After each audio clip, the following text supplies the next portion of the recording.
I don't know if you know how hard it is to find a boy butterfly costume.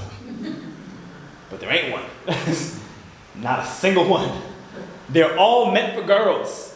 They're all flowy dresses and monarch gowns. They are fairies turned multicolored insect. But we bought one because my baby wanted one. So there he was, all orange and black, satin, frilly bottom, wingspan, bright as the summer. My son was 3 at the time.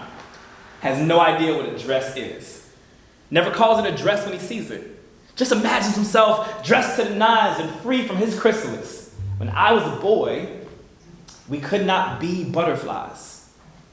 You could be a hornet, you could be a wasp, you could be a scorpion, you could sting or be stung, something that hurts, but never chrysalis. A chrysalis hardens and it births a rainbow.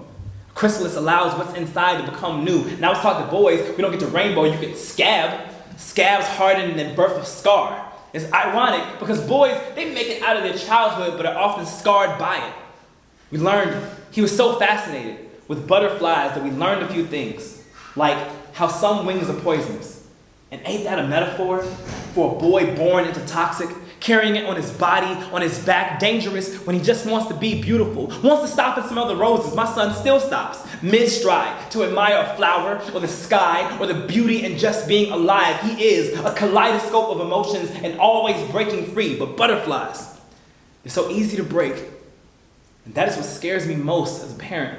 Some human is going to come and rip away his delicate innocence. I learned that when you touch a butterfly's wings, it kills a million tiny scales. And this is when a monarch loses its color. This is when a boy forgets he's allowed to be beautiful, whimsical, alive. But when you stay perfectly still, then a butterfly will trust you enough to land on you.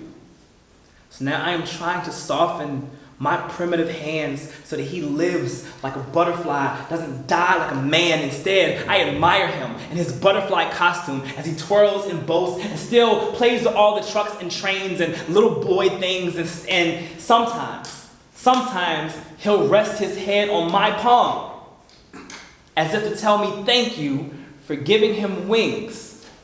And all of this happens while I'm in my own shell, learning from him how to be free.